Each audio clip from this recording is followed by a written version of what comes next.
Assalamualaikum warahmatullahi wabarakatuh. Selamat sore pemirsa Tegar TV dimanapun Anda berada. Jumpa lagi kita dalam dialog spesial. Kali ini bersama Kepala Man 1 Sukarame Bandar Lampung, Bapak Haji Lukman Hakim SPD MM. Beliau didampingi oleh Waka Kurikulum Kesiswaan, Bapak Joko Dwi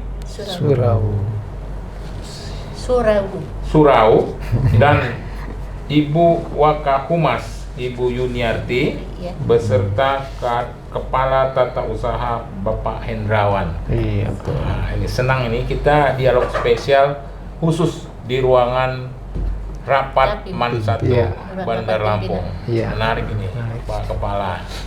Pak Kepala, tema dialog spesial kita pada sore hari ini adalah kegiatan siswa Man 1 saat Ramadan 1444 Hijriah dan prestasi Man 1 masuk Universitas Negeri. Ya. Ini Pak Lukman Hakim, ini cara isu. Saya dengar juga ini tepatnya bagaimana Pak Kepala tentunya yang lebih tahu. Ada informasi bahwa kelulusan prestasi Man 1 khususnya diterima di SNBB, Seleksi Nasional Berbasis Prestasi. Ini cukup menggembirakan. Ini tepatnya bagaimana Pak Kepala? Silakan.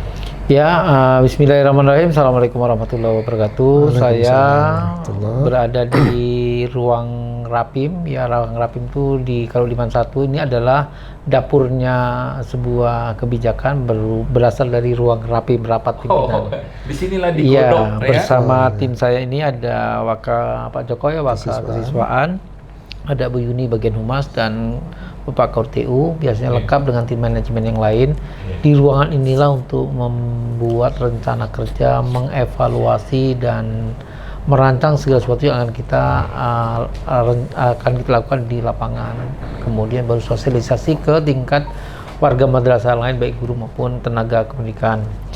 Man 1 Bandar Lampung pada hari ini rasanya menjadi sebuah hari yang menggembirakan, Di hari yang penuh berkah di bulan Ramadan, juga sekaligus hari yang bahagia.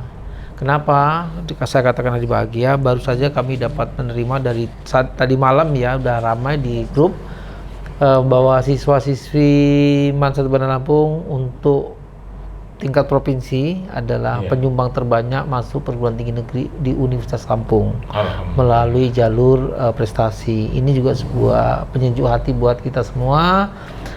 Amal soleh dan amal jariah orang tua, guru dan teman-teman kita bisa terangkat melalui ini, dan ini berita menyenangkan.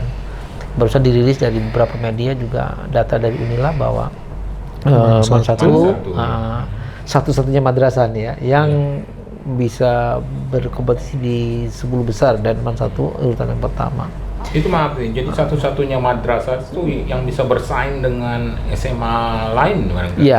Dari 10 besar yang terbanyak di perguruan tinggi negeri khususnya di Unila itu Man 1 lah terbesar. Yang lainnya kan SMA tuh terbanyak. Yang lainnya kan SMA semua.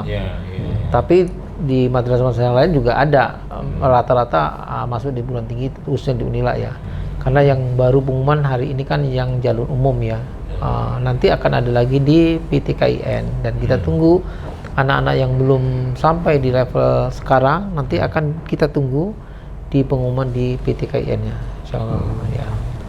Itu Pak Joko, Pak Waka Kesiswaan, itu memang dipantau terus kelulusan siswa Man 1 kemana itu gimana Pak Joko?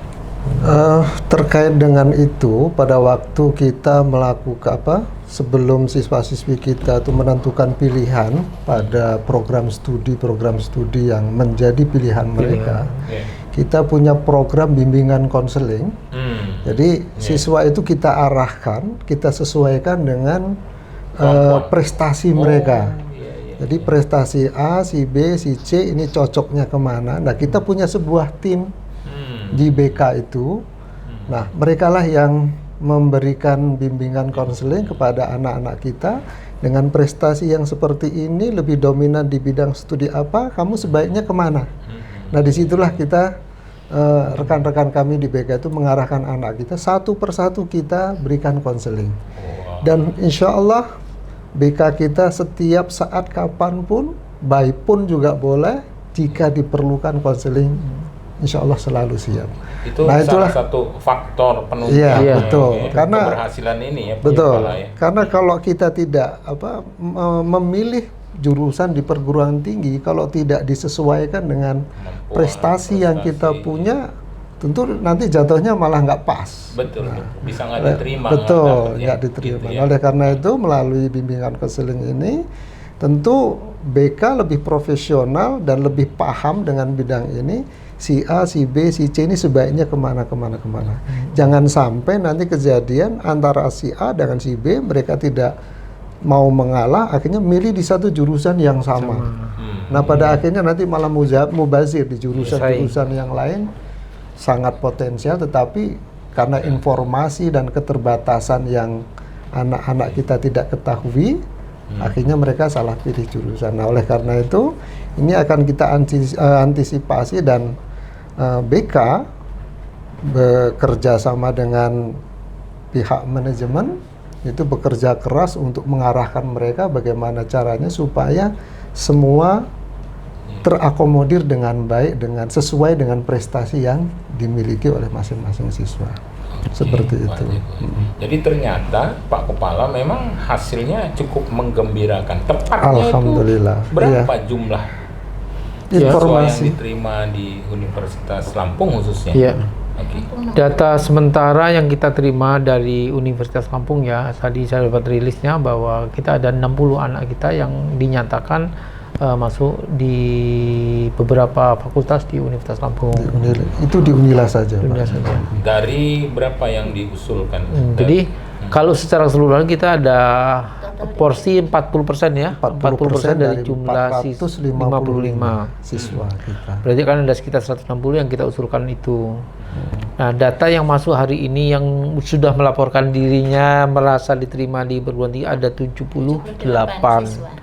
Ada di IPB, ada di UGM, ada di UNES, ada Undip, dan artinya merata di beberapa perguruan tinggi negeri yang ada di Pulau Jawa ya. Pulau Jawa. Jadi ini memang juga strategi itu memang sudah kita pasang dari awal. Ketika anak sudah kelas 12, maka dipandu kecenderungan tadi yang minatnya kemana, dipastikan bahwa kamu suka dengan itu dan kamu cocok untuk itu. Jadi nggak salah pilih dan prestasinya mendukung. Dipandu itu karena dilihat dari semester 1 ya? Iya, betul. Di semester 1 sampai 5. Semester 5. Kemudian tim BK kan konsultasi terus nih. Kamu mau ngambil apa? Nah, gitu kan. Ngambil A. Ternyata kan kita hitung juga yang ngambil fakultas A itu berapa orang. Gitu loh. Kita juga saya bersaing dengan sesama. Memang harus punya strategi ya, Pak Kepala ya. Ya, jadi kita buka saja ya. Jadi bukan rahasia ya. Artinya kalau sebenarnya rahasia sebenarnya ya, tapi ya nggak apa-apa, kebaikan bersama. Sebetulnya ini dapur. Atau menginspirasi sekolah lain. Kan mendapat pahala juga ya. Iya. Itu kita jadi sebelum anak-anak menentukan pilihan itu di tingkat madrasah kami ini, untuk semua siswa-siswa kita yang termasuk dalam siswa eligible, itu dilakukan simulasi dulu. Siapa milih ke mana, kemudian kita lihat dari hasil simulasi itu, nanti akan terlihat yang memilih katakanlah di Fakultas Kedokteran Unila ada berapa orang. Nah, kan tidak mungkin diterima banyak, pasti hanya beberapa saja. Oleh karena itu yang lain-lainnya silahkan kita arahkan untuk ke jurusan-jurusan yang lain. Nah, itu kita lakukan beberapa kali simulasi sampai kita dapatkan formasi yang paling tepat. Menarik.